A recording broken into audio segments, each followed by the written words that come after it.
What's up, everybody? Welcome back to another episode of the Newt News Podcast. Last week, we finished our previews of the Cards' NL Central foes when we looked at the Chicago Cubs and the Pittsburgh Pirates. Now we're going to be turning our focus inwards. Today, we're going to be dishing out some bold predictions for 2023. Be sure to comment and let us know who's onto something, and let us know if we're delusional as well. We'd love to hear your predictions, so please comment those below. All right, before we get into our predictions, we're going to get through a little bit of MLB news. Officially, the preseason began today, so the offseason is over. Yes, it's about time. So we've got plenty of news to go along with that as well. We're going to start with some Cardinals news. Andrew, tell us what happened this week with the Cardinals. So this past week, our Cardinals reliever, James Naile, he turned 30 years old. And the Cardinals decided to give him a nice present on his birthday. They DFA'd him. Oh, it's so tough. After they acquired Anthony Miswitz from the Kansas City Royals to fill cash only. Yeah. Naile was born in Cape Girardeau, so he's a lifelong Cardinals fan, a Missouri man. He came up with the A's after getting taken, I think, in the 19th or 20th round a while ago on his 30th birthday. And the posts in my feed came back to back. So tough. I see like, happy 30th birthday, James, followed by the Cardinals have DFA'd James Naile. So that's absolutely unfortunate. But he's still with the team. He's been outrighted to AAA, which is good. Hopefully he'll have some success in spring training and make the team. Yeah, I was a little surprised he cleared waivers. He had a really strong run at AAA last year. And we all saw, some flashes in what was admittedly a really short stint in the big leagues. He only pitched 9 innings, but he looked capable, looked great in AAA. So I kind of thought he might get snapped up. But, since the 60-day DL is not back in effect, roster spots are still at a premium. All right, moving on. We've got a lot to cover. Next up, Alex Reyes signed by the Dodgers. This was a little surprising to me, but I guess it's really not when I think about it, because the Dodgers seem to do really, really well with, rehabilitation project pitchers. We've seen them get the best out of guys. And Reyes is someone who definitely needs an organization that's capable of that. What are your thoughts here, Andrew? Yeah, I think it's a little bit unfortunate that he got picked up by the team that walked him off in the postseason in his last major league appearance. But I think if any team can fix him and put him back together, it's the Dodgers. And that team really knows how to rehabilitate pitchers, as you said, with Tyler Anderson last year and Andrew Heaney. Both those guys, big reclamation projects that paid off big time for the Dodgers. And I don't know, I could be scary to see Reyes if he faces us come postseason. That would be a little bit. Absolutely. Well, Reyes is a guy, the upside is there. The talent is there, right? We've all seen what he's capable of. I believe it was 2015 or 2016 when he came up initially with the Cardinals and had a 1.52 ERA in like 48 innings. He was unreal. But since then, he was one of the top prospects in the sport at that point. But since then, it's been suspensions, injuries, personal issues, and it's just been a whole saga. And, for the last 7 or 8 years, Reyes' name has been tossed around as a huge what if for the Cardinals. But yeah, they finally severed ties with him. It really is a shame to see him go because he's someone I believed in for so long. And I know a lot of Cardinals fans feel the same way. But I do wish him the best, as long as he's not going to be a thorn in our side. To keep it moving, though, next up, we'd love to talk about the Yu Darvish extension for just a minute. Andrew, do you got the numbers for us? Yeah, so Yu Darvish just got an extension at age 36 for 6 years, $108 million. It is the third 6-year contract that he signed in the big leagues, first with the Rangers and then with the Cubs. And now his final one probably is going to be with the Padres. Yeah. It's going to take him to age 42. Oh my gosh. Pretty crazy, but the Padres are really willing to spend, it seems. Yeah. Well, this caps off what was a frenetic offseason in San Diego. It really all started at the deadline when they acquired Soto and Drury and Bell, just a massive deadline. And it's carried through this offseason with the acquisition of Bogarts, and then they move on to this. How many mega deals have they signed now? I think they think Machado's going to opt out after this year, so that should take a little bit of money off the books. But gosh, a lot of star power down in San Diego. Personally, I think this is a lot of money to commit to someone who's 36, But we just saw Justin Verlander get 40 plus million a year to go along with Scherzer. And both those guys are on the wrong side of 40 now, I think. Maybe Scherzer's a bit younger, but I know Verlander's over 40. So I don't know. Those high-end pitchers are getting paid later and later and longer. We'll see. This to me feels like one of those where teams are starting to reach the limit of where they're going to go. I think you're going to see the market change if one of these flops, because you do not want to be paying somebody like an ace if he's 42 and can't throw a baseball anymore. Yeah. But we'll just have to see. And then our last bit of news that we wanted to discuss was a little trade action. Went down between the Marlins and the A's. A lot of you probably won't care, but we wanted to cover it anyway. Two teams that didn't contend last year, but the Marlins are looking to contend a little bit this year. I was a little confused by this one personally. Bleday for Puke.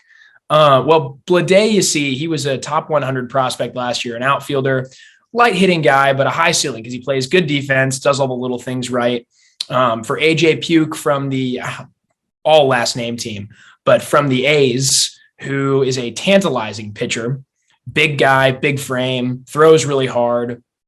But he's turned into a reliever because of a lot of injury problems over the last few years. So, I mean, what are they really looking for? Why are the Marlins trading for more pitching depth? They seem like a team that really needs offense, and Bleday's bat is a little bit intriguing. Andrew, what are your thoughts? I'm not really tapped into the Marlins as much as you are, but it does seem pretty interesting to me that they would trade a bat for a pitcher at this stage in the game. They have been shipping off pitching pieces, and they're definitely in the market to ship off more of their starters. We know with Pablo Lopez, but I don't really know. JJ Bleday seems like a prospect that had quite a bit of upside in terms of offensive value, and I just don't really know why they would do that.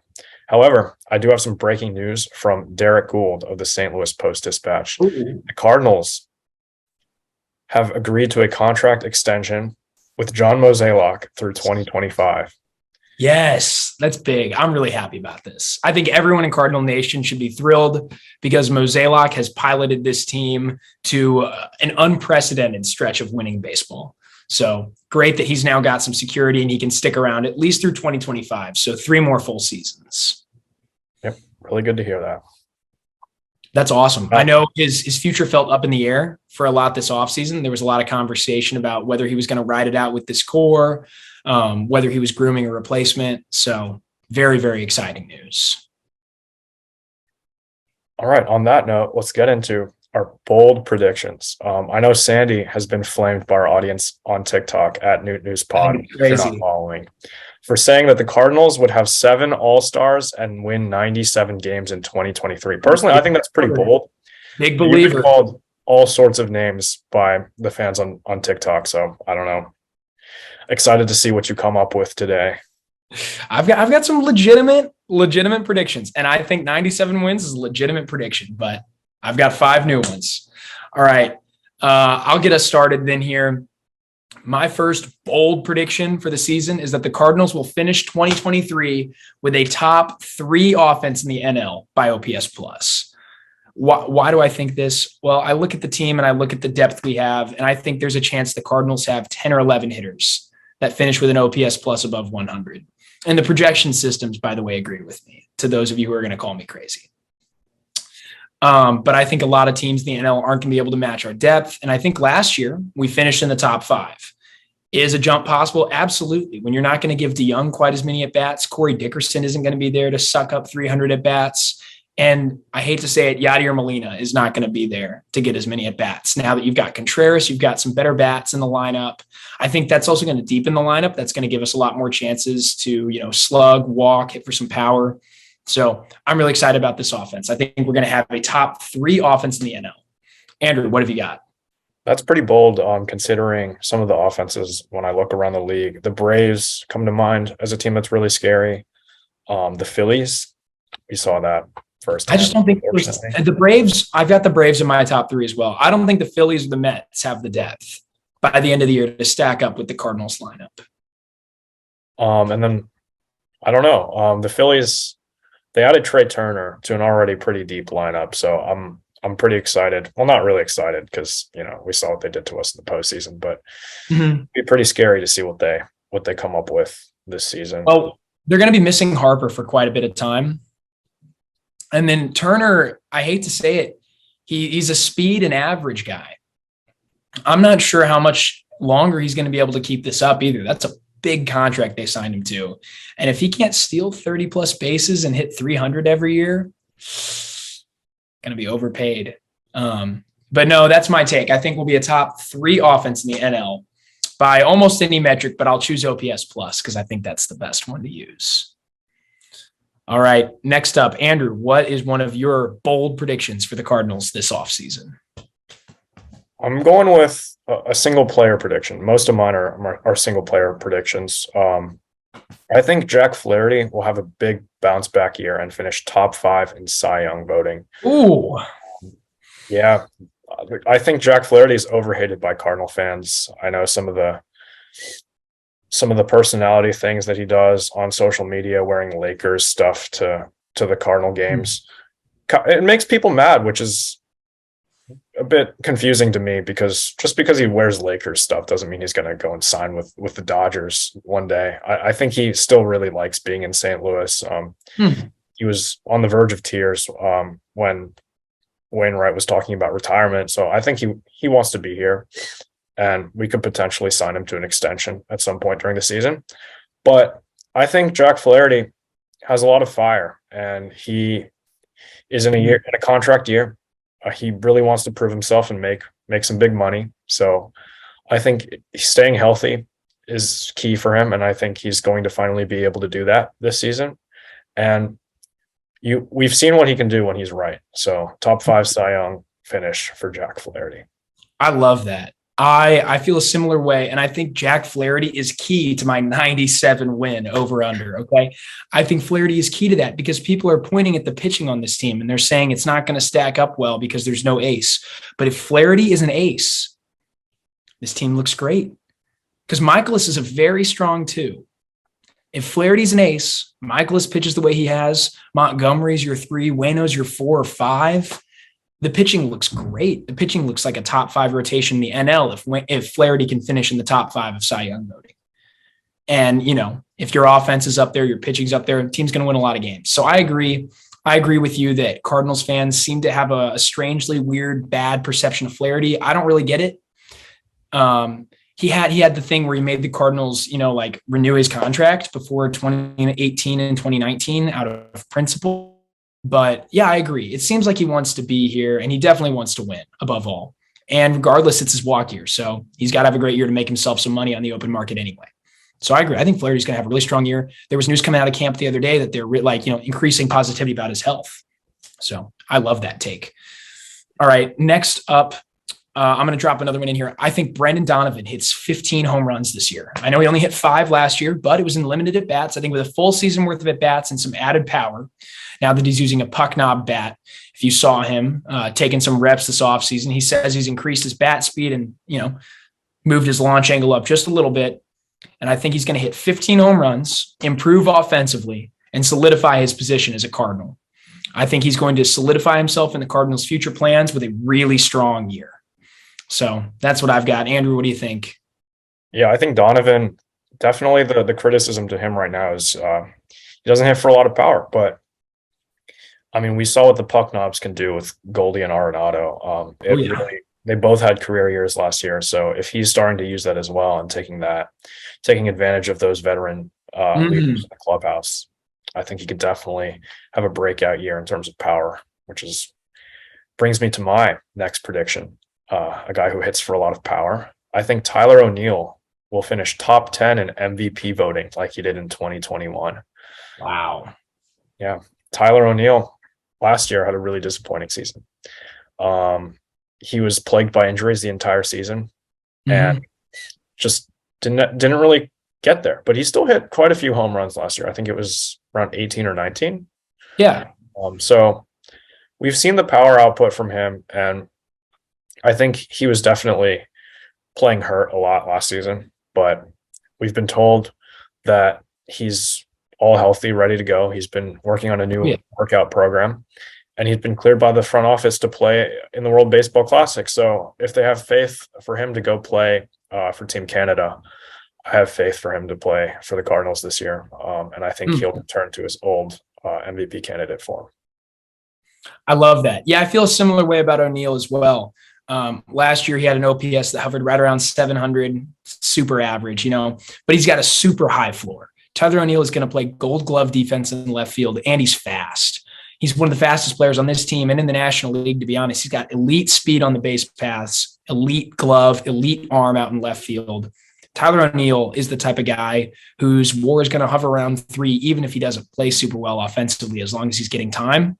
And so you're right. I think if he can push his OPS plus back up to where it was in 2021, when he finished with a 144 OPS plus, he's got a great shot at finishing an MVP voting because he's just an inherently valuable player. He's a winning ball player. And I feel a similar way about him. Gosh, we're all agreeing. I want some disagreement in here. Maybe you won't agree with me on this one, but I say the Cardinals will finalize an extension with one of their starters by May 1st. Now, let's talk a bit about what this means. I'm ruling out Adam Wainwright because I think he's going to retire.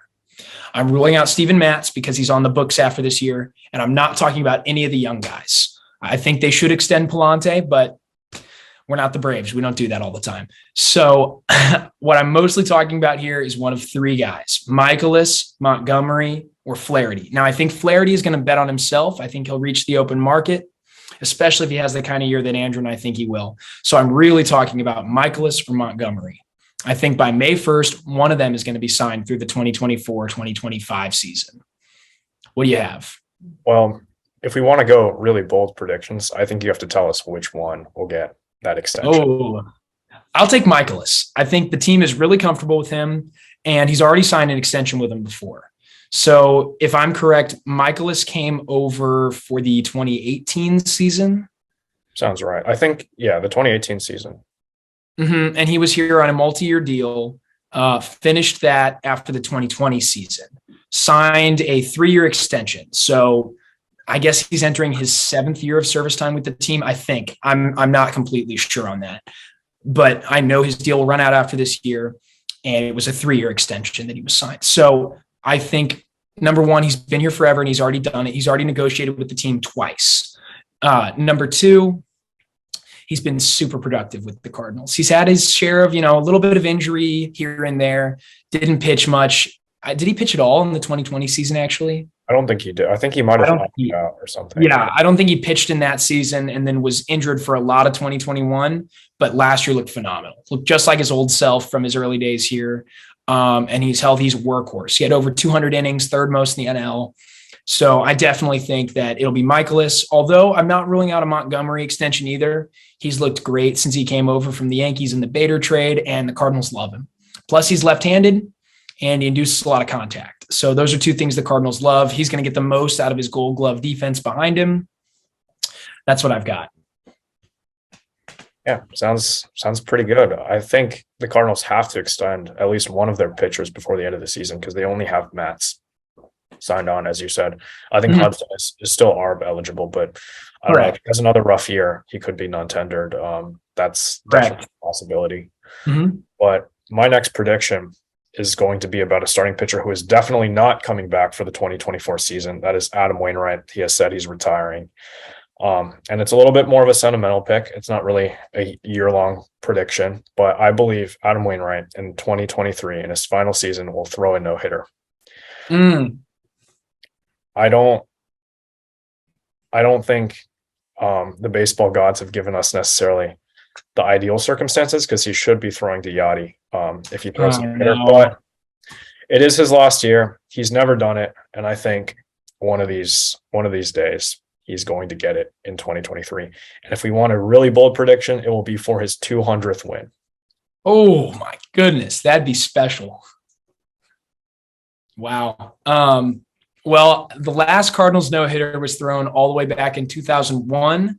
Andrew, do you know who threw that no-hitter? I should know this. Bud Smith. Yeah.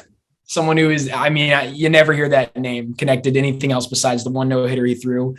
Because the Cardinals just, hasn't happened in a long time. We've gotten close. We've gotten one out away twice. Absolutely. Michaelis teased it last year. And, oh, my gosh. Cal Mitchell on my player hate list. I'll say it. Broke it up. Fly ball over Bader's head. But we've, Waka got really close, I believe, his rookie season. And then he teased it again one night in Pittsburgh back in 2016 or 2018, one of those years. Daniel Ponce de Leon went 7 no-hit in his debut. So, we've had some moments where it's felt like it's possible. Flaherty started to tease it a little bit, a couple times in 2019. But you're right. It hasn't happened in over 2 decades. This will probably be the first one where we disagree. I don't think it's going to happen, but I agree that if anyone on the Cardinals will do it, it will be Wainwright, because he's the most likely to have a couple complete games every year. I just feel like in those complete games, we usually lose.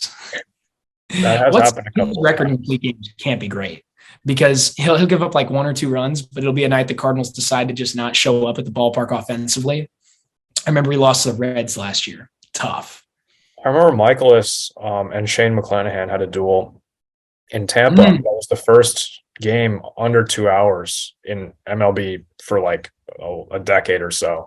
That was the best. The Cardinals lost that game, and Michaelis was credited with an 8-inning complete game. It was, I believe, 1-0. So it does tend to happen. But I'll take. Unfortunately, I'm going to take 0 no-hitters on the season. That'll be the first one we've disagreed with. We wanted to take a second to shout out our sponsor for today's video. Tracy's Karate has been serving the local St. Louis community since 1969, specializing in private lessons for practical and effective self-defense instruction. Their private lessons allow them to teach anyone starting at any skill level, focusing on your personal goals and your own learning style. Try out a free half-hour private lesson today. Call 314-821-0555. That's 314-821-0555. Or visit tracys.com for more details. It's a fantastic opportunity to learn valuable self-defense skills. If you decide to sign up, let them know the crew at Newt News sent you. Again, the phone number is 314-821-0555, and the website is tracys.com. But I'm going to keep going here. My prediction is that Jordan Walker will not break camp with the team, but I think he receives an at-bat by June 1st and is in the running for Rookie of the Year, hopefully winning it come October. I think Jordan Walker, I would love to see him on the opening day roster. I'm super excited. His talent is through the roof. He's a fascinating player with a ton of potential, but I don't think he'll break camp with the team. I look at what's going on here. Number one, he's a native third baseman, right? So that's his position. And Nolan Arenado plays third base right now for the Cardinals, and he will for the next, 6-7 years.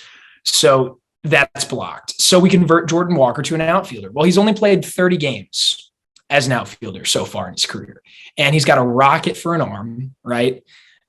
He looks capable out there glove-wise, but I don't think his defense is quite ready to play at the major league level, especially if you're just going to put him in as a starter, because the last thing you want to do is bring Jordan Walker up to be a bench bat. I'd rather him get the everyday reps in AAA. Again, Jordan Walker also hasn't played in AAA before.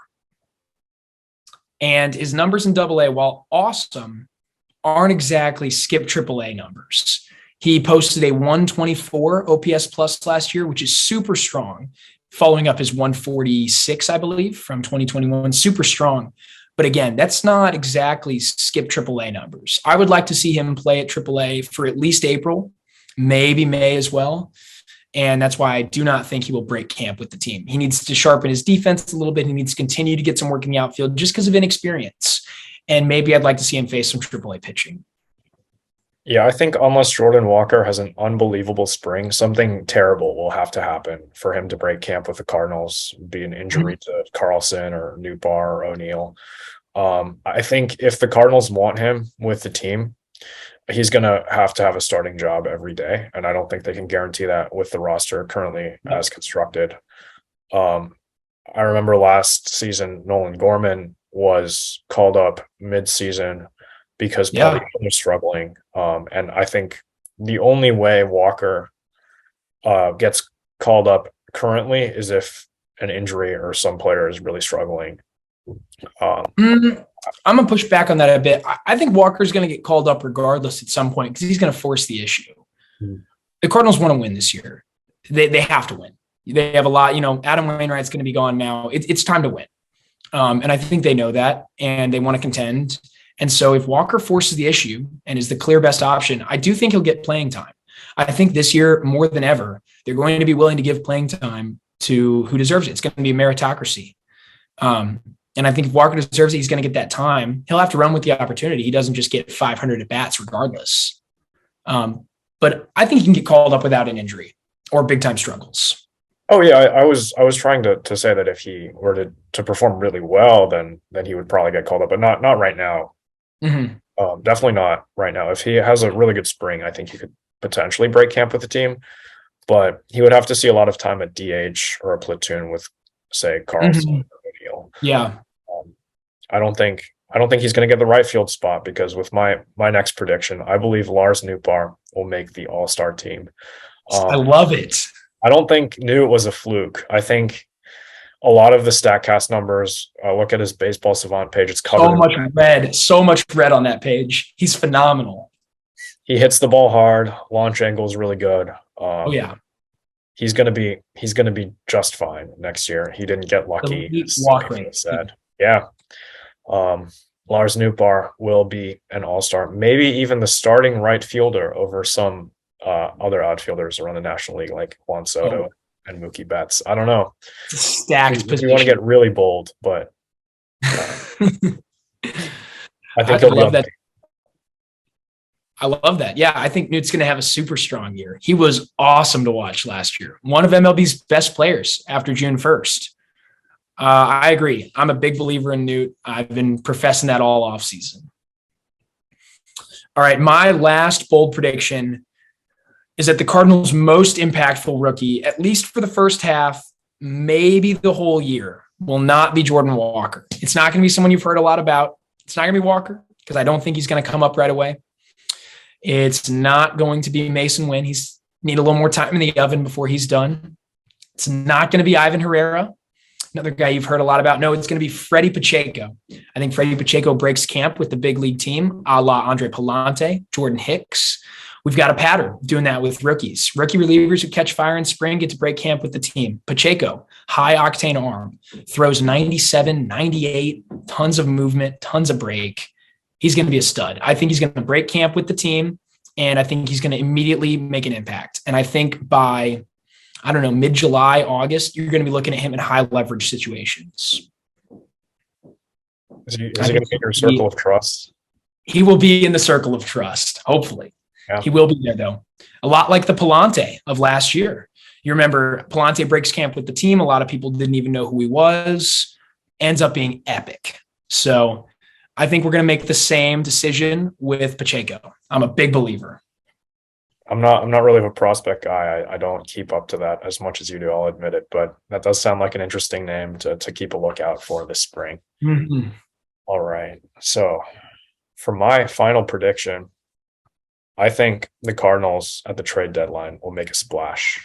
They were in on Juan Soto last year up until the very end. And you have to imagine that if they were willing to give up whatever prospect package Washington was asking for, that they would have extended Juan Soto. So I feel like that's not really an issue.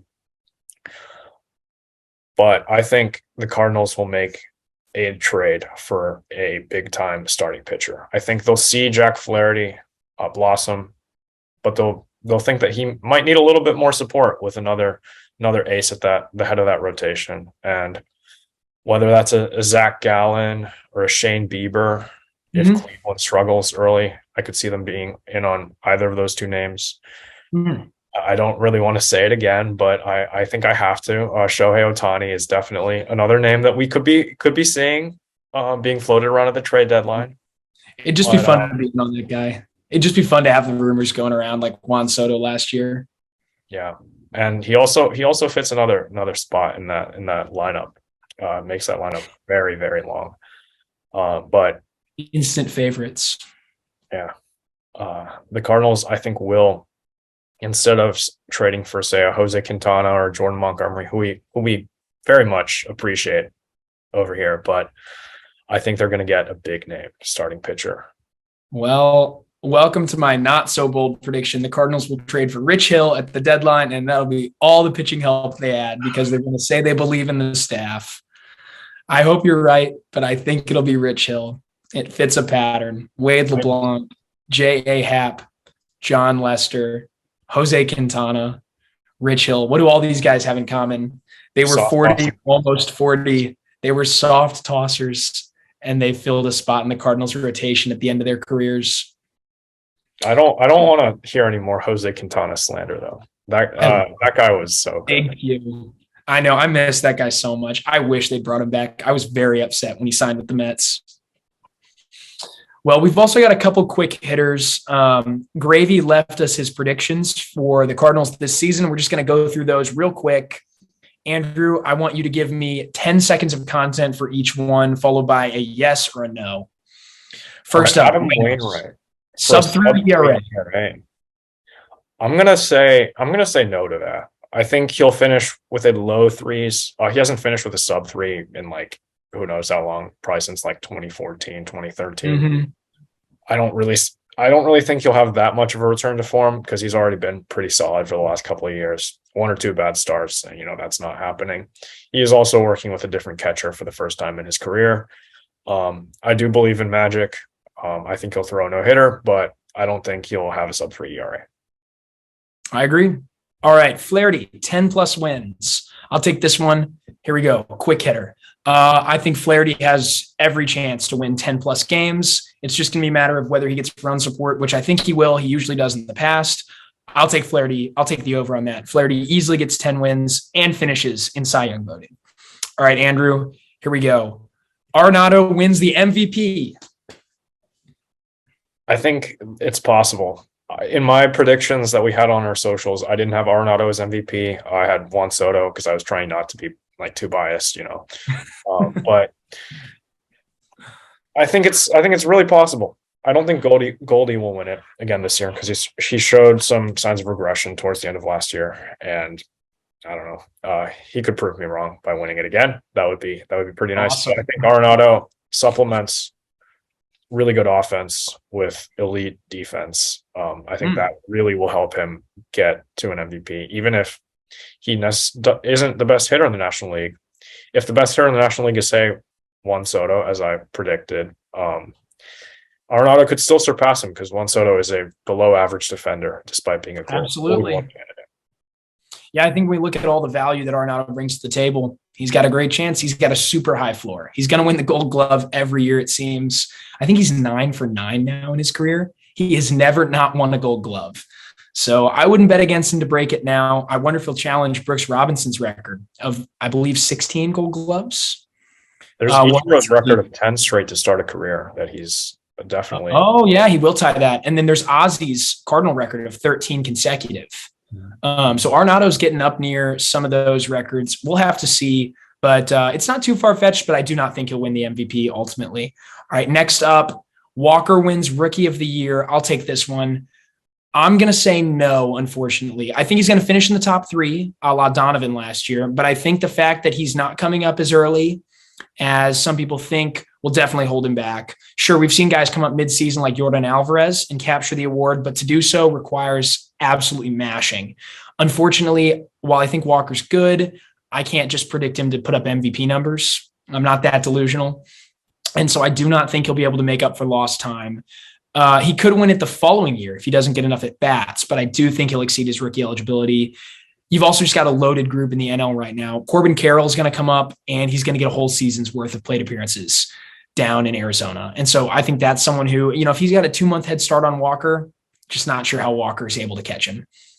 And then to finish things off, Christian thinks Tommy Edman is going to hit over 290 this year. Andrew, what do you think about that? I think with a shift ban, it's definitely possible. I don't think Tommy Edman is as shifted as most players, but he struggled a lot hitting lefty, and lefties tend to be the hitters that get hurt the most by shifts. Tommy Edman has shown flashes of being a 290 plus hitter when he came up. I think it's definitely possible, especially if he's been putting it in the work with Nolan Arenado at his hitting lab, which I'm not sure if he has, but.